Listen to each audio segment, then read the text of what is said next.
começar mais um podcast. Meu nome é Diego, sou sócio da TES Contabilidade. Vamos iniciar o tema de reforma tributária. Estou aqui com o Davi Araújo, contador da cidade de Linhares. Eu vou deixar ele se apresentar um pouco aí para a galera. Que bom, Diegão, falar com vocês sobre esse tema tão importante, né, para o Brasil. Falar sobre a reforma tributária, por ser um tema atual, que afeta as pessoas de maneira geral, aqueles que consomem produtos, afetará também aqueles que produzem no Brasil, ou seja, toda a classe de empreendedores, que é muito grande, por sinal, é quem gera emprego. Então, esse tema certamente é um tema de grande importância para nós. Sim, e a gente poderia começar com contextualizar a reforma. Qual digamos assim, o motivo do Brasil, na atual circunstância, precisar de uma reforma tributária, né? Se você pegar com parte da Receita Federal, a gente tem muito problema no litigioso, muitos processos acumulados, que o processo pode demorar até 7 anos ou mais para serem resolvidos, alta carga tributária, complexidade dessa carga tributária, que a gente sabe que o Brasil é um dos países mais complexos para se apurar imposto, o tempo que se demora. Hoje uma empresa tem em média mais de 1.500 horas por ano para apurar o imposto. Então eu queria que você falasse um pouco, assim, qual a necessidade do Brasil no atual momento de precisar de uma reforma tributária. Diego, o Brasil precisa de uma reforma tributária. De maneira geral, a sociedade já compreendeu isso. E por que ela compreendeu isso? Porque quando a gente observa o país de maneira geral, a gente percebe que a vida das pessoas ela está alterada. Então você não tem mais uma segurança com relação ao futuro. Assim como se reforma, por exemplo, a Previdência Social, o sistema previdenciário do país, o sistema tributário ele também precisa de ajustes de tempos em tempos. Isso em função de fatores que envolvem economia global, a própria dinâmica econômica, né? Ao longo do tempo ela vai se modificando. E então é chegado o momento de nós fazermos uma reforma tributária por uma razão simples.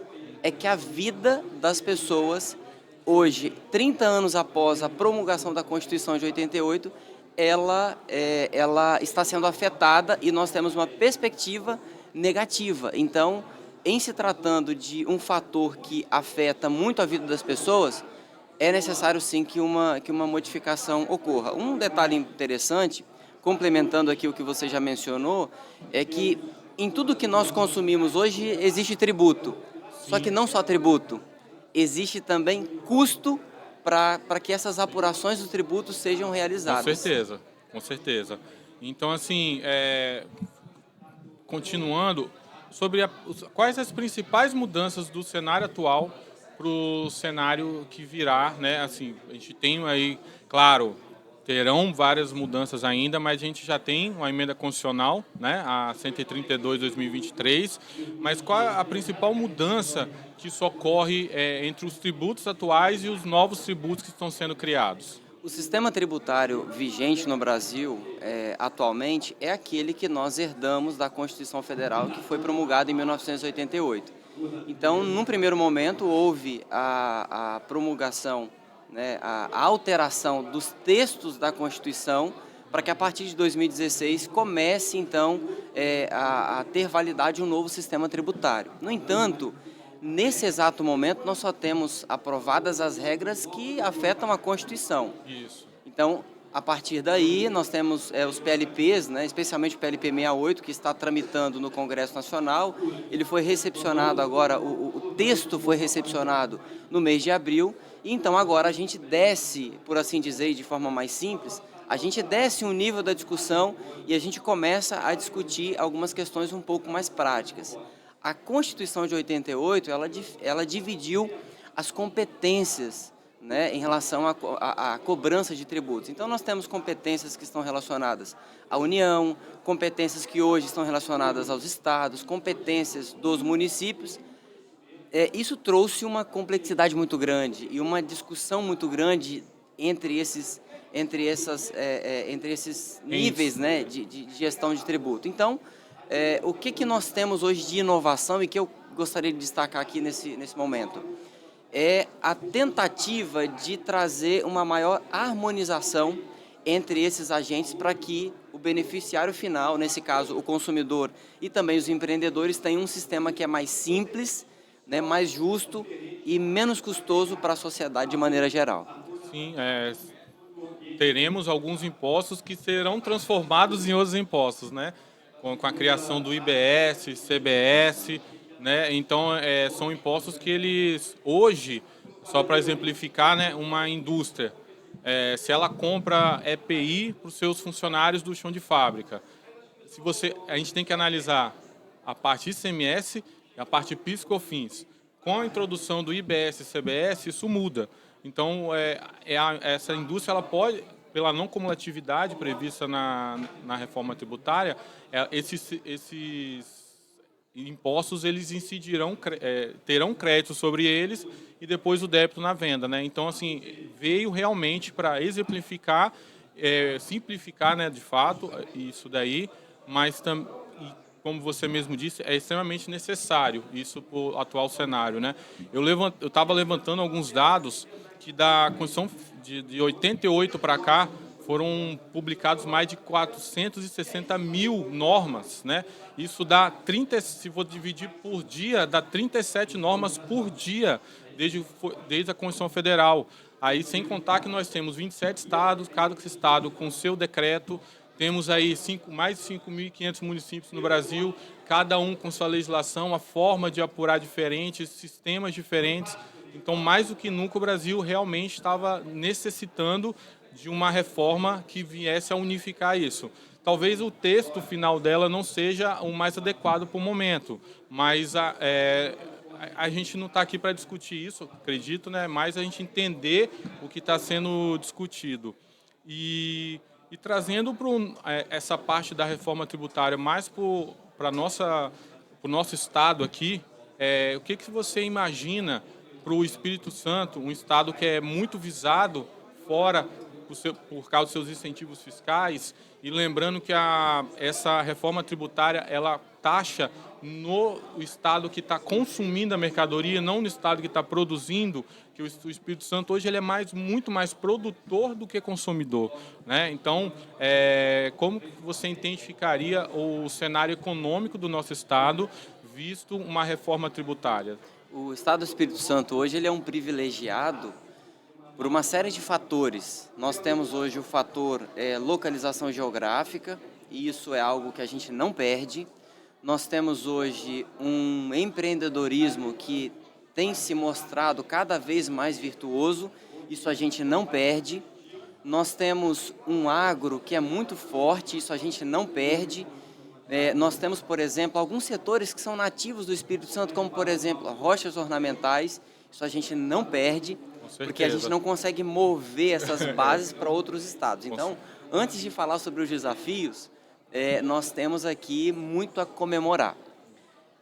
No entanto, existem algumas dinâmicas econômicas que serão alteradas e nós não temos como negar. Por quê? Porque um dos privilégios que nós tivemos até aqui chama-se benefícios fiscais. Então, nós temos benefícios fiscais para vários segmentos, especificamente para o ICMS, né? O Estado ele é muito generoso com relação a isso, e a sociedade, de maneira geral, colhe os benefícios, né, oriundos desse benefício fiscal. Então, isso é uma realidade, isso é da sociedade, não é um mérito de uma pessoa ou outra. No entanto, a partir de 2032, essa dinâmica, aliás, no Estado do Espírito Santo, a partir de 2029, essa dinâmica ela começa a ser alterada. Começa a reduzir pelo fato da transição, né? Porque de um período ali vai existir os dois impostos, o ICMS e ISS, juntamente com, no caso aí, o IBS, né? Que irá substituir. Então a gente vai ter essa transição que o nosso estado vai ter. O ICMS ele começa a perder potência, né? Então, Diego, quais são as preocupações que nós temos? Nós vamos perder, nós como Estado, vamos perder tudo aquilo que, entre aspas, não é nosso. Tudo aquilo que não está ligado diretamente a uma eficiência econômica, sabe? Quando você analisa a última linha do resultado, tira o incentivo fiscal, é melhor estar aqui ou estar no Rio de Janeiro? É melhor estar no Espírito Santo ou São Paulo? a gente perde essa rubrica, essa receita da nossa linha ali Tanto do que a gente já DRE. vê empresas fazendo muito mais contas se vale a pena vir no Espírito Santo, visto que o Compete, o Invest, eles têm prazo para final, né, que a gente sabe que é 2032. Então, assim, eles estão sempre analisando, será que vale a pena todo esse investimento pelo um prazo aí de ter 10 anos do benefício, mas realmente o nosso estado tem muitos benefícios aí, principalmente geográfico e dentre outros. Então, Diego, apenas para a gente finalizar aqui esse bloco, nós temos ainda alguns anos para organizar a casa, potencializar algumas coisas que são privilégios que temos aqui no estado do Espírito Santo, pelos fatores que eu já mencionei, para que nós possamos chegar em 2029, 2032 com um pouco mais de conforto, tendo a capacidade de ainda assim atrair bons negócios para o estado do Espírito Santo. E sabendo disso, atraindo bons negócios, nós vamos atrair pessoas que vão consumir e essas pessoas vão contribuir também para a formação de caixa para o estado do Espírito Santo. Com certeza. E o nosso estado vem crescendo nos últimos anos, né? O nosso PIB de 2023 foi superior ao PIB nacional, e só que um pedaço do nosso PIB ele é muito grande de prestador de serviço, né?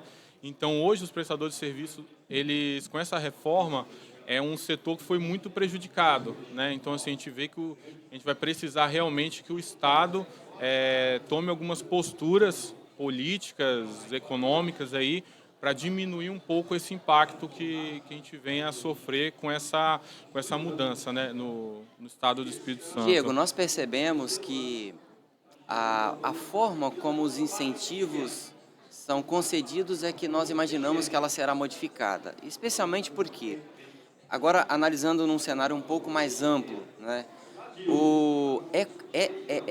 é base da nossa Constituição, é princípio da nossa Constituição desenvolver o país de forma equilibrada ou equalizada, né, por assim dizer. Então, de alguma forma, seja por meio dos benefícios concedidos pela União ou, eventualmente, pelos estados e municípios que terão uma certa autonomia em torno ali do IBS, então, de alguma forma, poderão ocorrer compensações de forma a continuar estimulando determinadas atividades econômicas de acordo com o interesse da sociedade. Muito bem colocado. Então, vamos seguir para o próximo tópico, que seria agora trazendo para a nossa área. Como que você acha que os contadores serão impactados? O que o contador precisa para não ser substituído nisso daí? Porque é o seguinte, a gente está falando disso novo, mas a gente tem um período de transição grande, a gente precisa entender o atual, precisa fazer uma correlação com esse novo e ter uma visão mais estratégica, né, junto ao cliente, para minimizar cargas tributárias. Então, como você vê o desafio do contador perante uma reforma tributária desse tamanho? Diego, a ciência contábil, ela nasce a partir basicamente de 3 pilares: fornecer informações econômicas, financeiras e patrimoniais. A essência da contabilidade para a sociedade não é uma questão que tem um fim em si mesmo, é para a sociedade. Ela tem isso como pilar, isso é a essência da contabilidade. São esses 3 pilares que sustentam a ciência contábil, que é a ciência da informação. Então, infelizmente, por uma questão cultural, no Brasil, a ciência contábil ela foi subtraída, ela foi surrupiada, né, e transformada em uma profissão de meramente Gerador de guia, muitas gerador vezes. De guia de impostos, que está muito focado em obrigações acessórias. Muitas empresas nem utilizam a informação da contabilidade como tomada de decisão, que deveria ser regra, né, para isso. Então, nesse aspecto, né, com essa distorção criada a partir da função e da essência da contabilidade, nós como nação perdemos muito.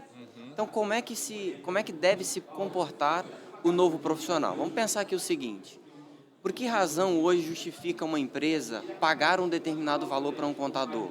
Porque muitas vezes ele traz um benefício financeiro, né? Isso é uma regra de mercado. Se eu tenho um benefício financeiro maior para o meu cliente, eu tenho uma remuneração maior. Isso é normal. E hoje, por exemplo, no Brasil, impera a necessidade de o contador conhecer muito sobre tributo para que ele consiga estabelecer algum tipo de relacionamento com o seu cliente. Agora, quando essa complexidade reduzir, o conhecimento sobre tributo, sobre planejamento tributário, sobre arranjos tributários, todos dentro da legalidade, esse mecanismo que hoje é um diferencial competitivo, ele deixa de existir. Então, o profissional contábil do presente e do futuro, ele tem uma ligação direta com uma coisa chamada gestão das empresas. Ele é um conselheiro, ele é um cara que conhece de negócios, ele sabe conversar com várias pessoas de diversos segmentos, ele consegue catalisar as ideias e conectar, por exemplo, vários insights a partir desse choque de muitas coisas que o profissional de contabilidade vê e transformar isso em benefício para o seu cliente. Então, a essência da contabilidade continua. A análise do balanço, a análise das demonstrações contábeis, no caso do DRE, para fins econômicos, tudo isso deve permanecer. Quem não faz, vai ter que fazer.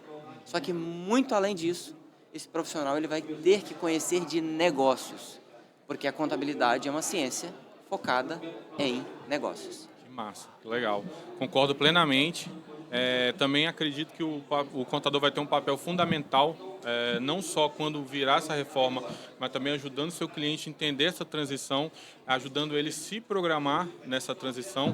É ele que vai ser a pessoa que vai pegar toda essa burocracia, igual você falou da PLP 68, 350 e poucas páginas, transformar isso de forma que o empresário consiga absorver isso para o seu negócio, entender aquilo ali, criar estratégias e ser mais parceiro da empresa, não só aquele contador que o cara manda o documento e recebe a guia. Ele vai ter um papel fundamental junto ao seu cliente para a tomada de decisão e também programação desse período todo aí de transição que nós temos, que vai ficar coexistindo as duas formas de tributação, né? Então, assim, vai ser um momento em que o contador vai poder sobressair perante uma reforma tão complexa, né? Diego, olha como isso é interessante. Vai ser requerido dos profissionais de contabilidade também muita honestidade, especialmente com um aspecto. Porque, por exemplo, pensa na nossa conjuntura, na nossa realidade hoje. É do meu interesse que o meu cliente esteja dentro de um ecossistema que faz parte da minha dinâmica. Isso é natural.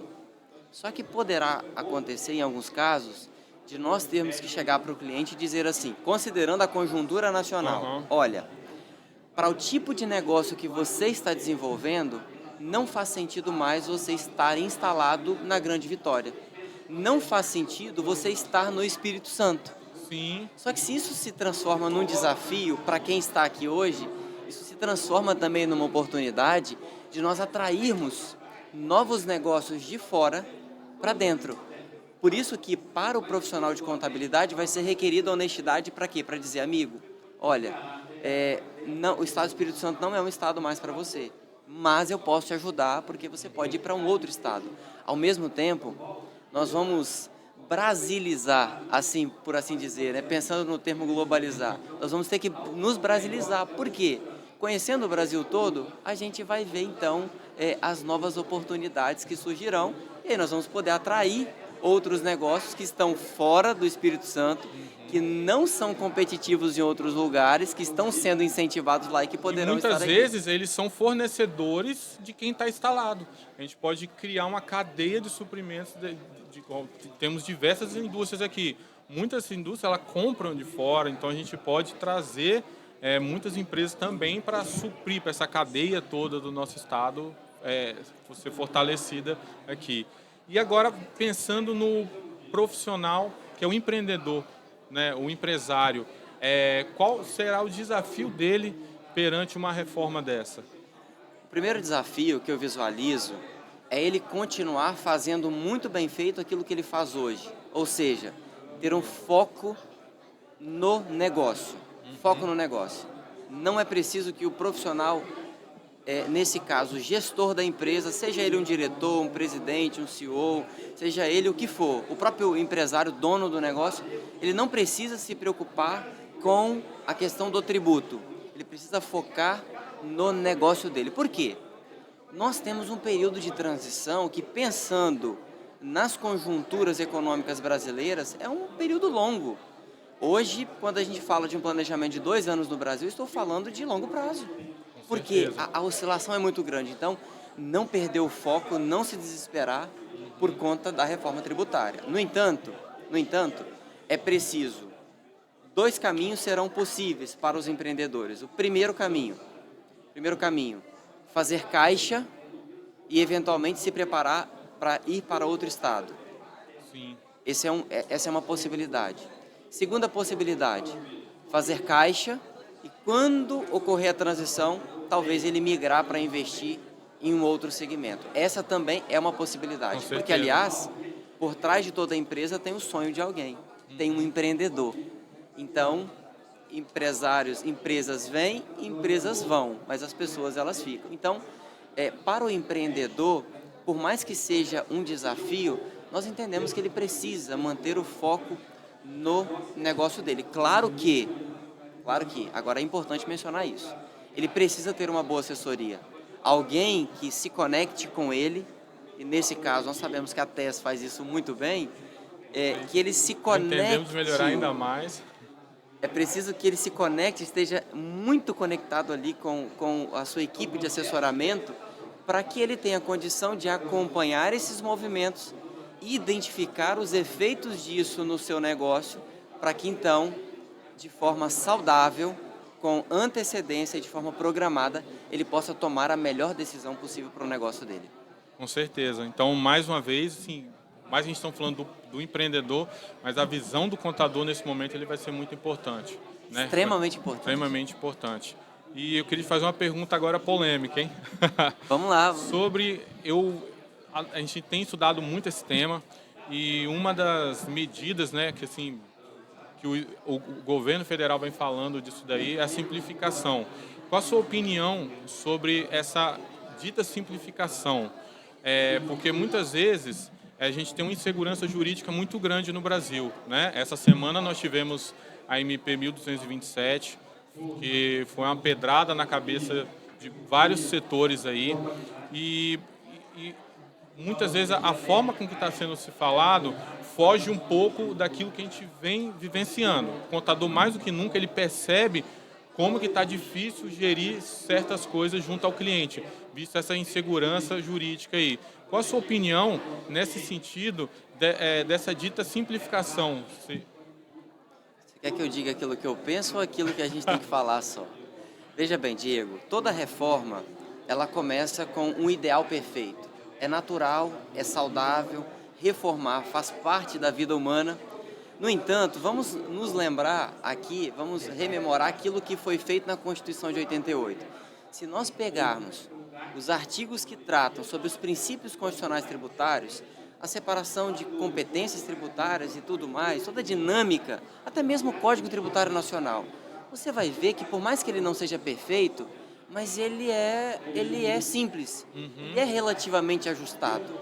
Só que, ao longo do tempo, por influências, né, de segmentos econômicos, por interesses difusos, por uma série de razões específicas e por razões políticas, né, sem analisar quais seriam as consequências, todos esses princípios eles foram desvirtuados.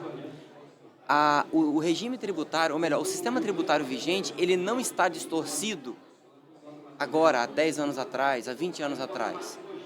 3, 4 anos em que houve a promulgação dos princípios constitucionais de 88, referentes ao sistema tributário, já começaram a desmontar o sistema.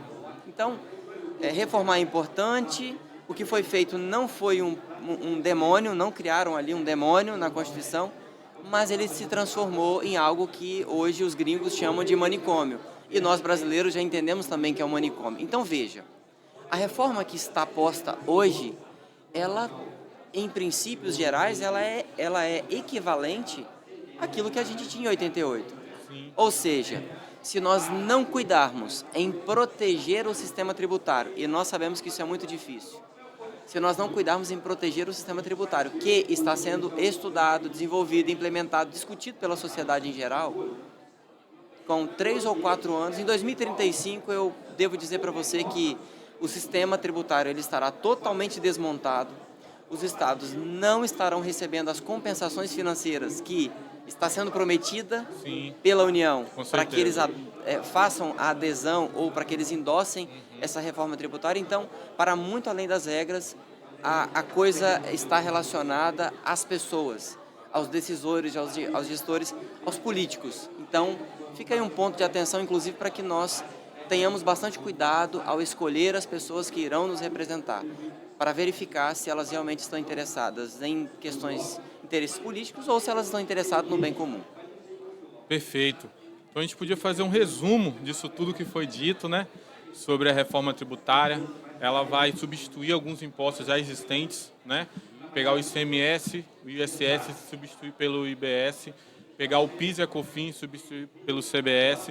Serão impostos ali que eles terão o IVA comum, né? Então eles terão a legislação aplicada para eles, a mesma base de cálculo, as mesmas operações que incidem em um incidem em outro, né?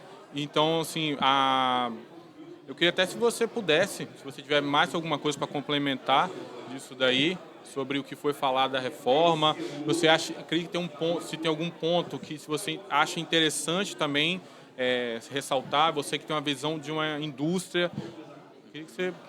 Diego, a percepção que nós temos é que, por mais desagradável que seja para nós empreendedores, a reforma tributária, em linhas gerais, da forma como ela está posta, se for preservada a neutralidade da carga tributária, Muito nós importante entendemos que isso vai ser bom para o país. isso aí. Porque não importa ter um estado do Espírito Santo grande ou pequeno, importa que o consumidor final tenha o menor preço para adquirir os produtos que ele necessita.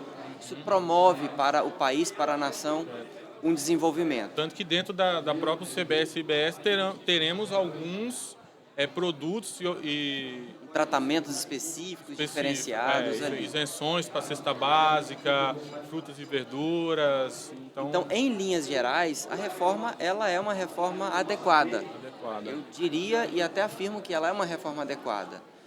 O que nós entendemos, e aqui está o grande ponto de atenção, é que nós precisamos, como indivíduos, nós não podemos pensar única e exclusivamente no nosso bem comum, porque é a partir do nosso interesse que a gente começa, muitas vezes, a mobilizar determinadas classes que vão mobilizar, por exemplo, a política para poder defender interesses que sejam únicos e exclusivos, exclusivamente meus. Então a gente precisa olhar como um todo e dizer assim, puxa, se algo pode ser bem feito aqui, por que eu vou forçar que isso vá para uma cidade vizinha, para um estado vizinho? Não, a gente tem que parar e refletir um pouco mais sobre isso. Então, a economia, ela não pode depender de estímulos políticos ou de estímulos fiscais, porque a economia, ela é um organismo vivo. Por si só, ela se organiza, ela gera distorções e ela mesma se corrige. Nós somos agentes que estamos inseridos dentro de um sistema que é muito maior do que nós, como empresa, como prestadores de serviço, como empreendedores e como pessoas consumidoras. Então a gente precisa respeitar esses limites, esses espaços, para que a gente não coloque os nossos interesses acima dos interesses da própria economia, da dinâmica economia, que por si só tende a se autorregular e a transformar a sociedade em algo muito melhor do que aquela em que muitas vezes a gente faz visando apenas o nosso interesse próprio. Perfeito.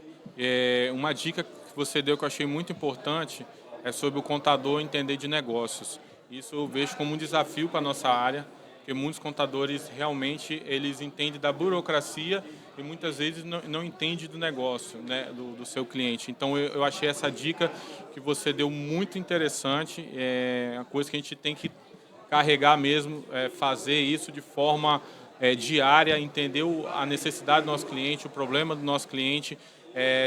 Nesse período de transição, a gente tem que ser muito ativo, né? A gente tem que entender muito bem o cenário atual, compreender essas mudanças e fazer uma correlação disso com o que está vindo, né? Então, assim, eu queria te agradecer por ter disponibilizado o seu tempo de estar aqui. Foi um prazer estar com você. Você é um formador de opinião, é um cara que parceiro nosso, a gente está tá junto aí e pretende caminhar junto aí nessa missão que é entender essa reforma tributária, não só para o Espírito Santo, né, como você disse, mas para as empresas do Brasil inteiro que serão afetadas e não tem jeito. É isso daí, a gente tem que agora entender e colocar em prática da melhor forma possível, né, o que está vindo. Então, eu queria que você, se tiver mais alguma coisa a falar, que a gente está partindo para o encerramento. Diego, se Deus quiser, e Ele quer, e se a política permitir, daqui 4 ou 5 anos nós estaremos falando apenas, exclusivamente, sobre negócios. Não digo apenas negócio no sentido de comprar e vender, como produzir. Não. Digo negócios no sentido de orientar as pessoas, os empreendedores, aqueles que estão começando, aqueles que já têm algum tipo de experiência, aqueles que estão em fase avançada de desenvolvimento de negócio. Ajudar todos eles a crescerem, a se desenvolverem, a alcançar algo para eles que certamente vai ser muito bom para o país. Então é mais ou menos assim, ao invés de a gente ficar discutindo se pode ou não pode determinada coisa, a gente vai estar falando sobre como melhorar o negócio das pessoas. Não, essa visão positiva é muito importante. Eu vejo muitos contadores criando muita intriga em cima disso e pouco se importando em entender o problema do seu cliente, pouco se importando em entender como que ele pode pegar essa reforma tributária e levar como oportunidade, né? A gente sabe que a gente tem alguns desafios pela frente, nós não temos todas as respostas ainda, a gente não tem nenhuma alíquota efetiva ainda, a gente especula-se muito, mas não temos, né? Especula-se também uma coisa que afeta o Brasil inteiro, sobre o ICMS-ST, né, que esses dias eu estava acompanhando... Quem sabe acabem com a substituição tributária, o Instituto da Substituição Tributária. Quem dera, mas assim, percebo que as notícias que os estados estão pressionando para manter, então cabe a gente entender isso daí, estar junto com o cliente, entender de negócios, entender o negócio do seu cliente e estar fazendo cada vez mais o nosso papel, que é estar dando informações para tomada de decisão e deixando o empresário fazer como você disse que ele faz de melhor, que é tocar o seu negócio, ser empreendedor, ser criativo, e a gente vai superar mais esse desafio aí. Então, assim, muito obrigado pelo tempo e é isso daí. Agradeço. Tamo junto.